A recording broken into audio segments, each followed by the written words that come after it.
ಸಖತ್ ಖಾರ ಬಣ್ಣ ಮತ್ತು ರುಚಿ ಆಚಿ ಚಿಲ್ಲಿ ಪೌಡರ್. 2014ರಿಂದ 2025ವರೆಗೂ ದೇಶದೊಳಗಡೆ ಅಂದರೆ ಕಾಶ್ಮೀರ ಒಂದನ್ನು ಬಿಟ್ಟು ಇನ್ನೆಲ್ಲ ಕಡೆ ನರೇಂದ್ರ ಮೋದಿಯವರ ಸಮರ್ಥ ಆಡಳಿತದಿಂದಾಗಿ ಒಂದು ರೀತಿ ಶಾಂತಿ, ಈ ರೀತಿ ಬಾಂಬ್ ಸ್ಫೋಟಗಳ ಹೊರತಾದಂಥ ವಾತಾವರಣ ಸೃಷ್ಟಿಯಾಗಿತ್ತು.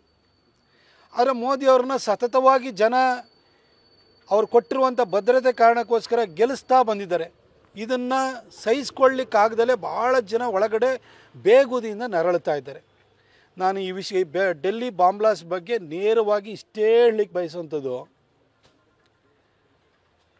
Doctor Muzammil, doctor Ahmad, doctor Adil, doctor Umar, doctor Shaheen, ಮುಸಲ್ಮಾನರಲ್ಲಿ ಬಡತನ ಇದೆ, ಅವ್ರಿಗೆ ತಿನ್ನಕ್ಕೆ ಅನ್ನ ಇಲ್ಲ, ಟೈರ್ ಅಂಗಡಿನಲ್ಲಿ ಪಂಕ್ಚರ್ ಹಾಕ್ಕೊಂಡು ಜೀವನ ನಡೆಸುವಂಥ ಒಂದು ಪರಿಸ್ಥಿತಿ ಇದೆ, ಆ ಬಡತನದಿಂದಾಗಿ ಅವರು ಟೆರರಿಸಮ್ ಜೊತೆಗೆ ಅಟ್ರ್ಯಾಕ್ಟ್ ಆಗ್ತಿದ್ದಾರೆ, ಆ ಕಡೆಗೆ ಆಕರ್ಷಿತರಾಗ್ತಿದ್ದಾರೆ ಅಂತ ಪ್ರತಿ ಸರಿ ನಮಗೆ ಸ್ಟೋರಿ ಹೇಳೋರು.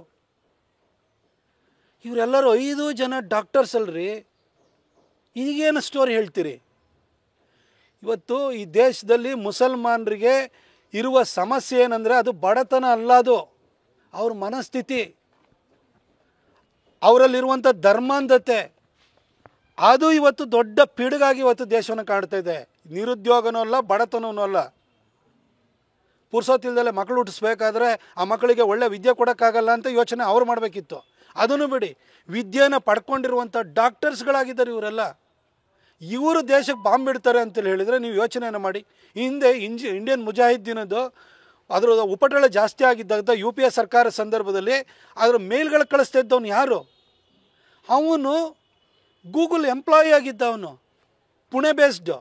ಅಂದರೆ ಇವತ್ತು ಮೋಸ್ಟ್ ಎಜುಕೇಟೆಡ್ ಮುಸ್ಲಿಮ್ಸು ಭಯೋತ್ಪಾದನೆಯಲ್ಲಿ ತೊಡಗಿದ್ದಾರೆ ಅಂತೇಳಿ ಹೇಳಿದರೆ ಅದಕ್ಕೆ ಬಡತನ, ನಿರುದ್ಯೋಗ ಇನ್ಯಾವುದು ಕಾರಣ ಅಲ್ಲ.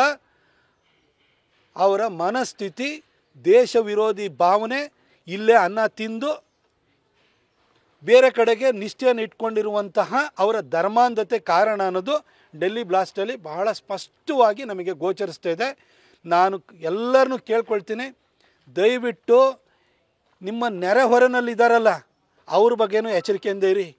ಯಾರೋ ಡಾಕ್ಟರ್ ಆಗಿದ್ದಾರೆ, ಇಂಜಿನಿಯರ್ ಆಗಿದೆ, ವಿದ್ಯಾವಂತರಿದ್ದಾರೆ, ಇವರು ಇಲ್ಲಿ ಯಾರೋ ಟಾಂಗಾ ಸಾಬಿಗಳು, ಜಟ್ಕಾ ಸಾಬಿಗಳು, ಗುಜರಿ ಸಾಬಿಗಳ ಥರ ಅವ್ರು ನಡ್ಕೊಳ್ಳಲ್ಲ ಅಂತ ನೀವು ಅಂದ್ಕೊಳ್ಳೋಕೆ ಹೋಗಬೇಡಿ. ಇವತ್ತು ಮೋಸ್ಟ್ ಎಜುಕೇಟೆಡ್ ಇದ್ದಾರಲ್ಲ ಅವರೇ ಇವತ್ತು ದೇಶವನ್ನು ಒಡೆಯುವಂಥ ಕೆಲಸಕ್ಕೆ ಮುಂದಾಗಿದ್ದಾರೆ. ಹಾಗಾಗಿ ಎಲ್ಲರ ಬಗ್ಗೆ, ನಿಮ್ಮ ನೆರೆಹೊರೆ ಬಗ್ಗೆ ನೀವೆಲ್ಲ ಎಚ್ಚರಿಕೆಯಿಂದ ಇರಿ ಅಂತ ಹೇಳಿಬಿಟ್ಟು ನಾನು ಜನರಿಗೆ ಮನವಿನ ಮಾಡ್ಕೊಳ್ತೀನಿ. ಅದ್ರ ಜೊತೆಗೆ ಇವತ್ತು ಮೈಸೂರಿನಲ್ಲೇ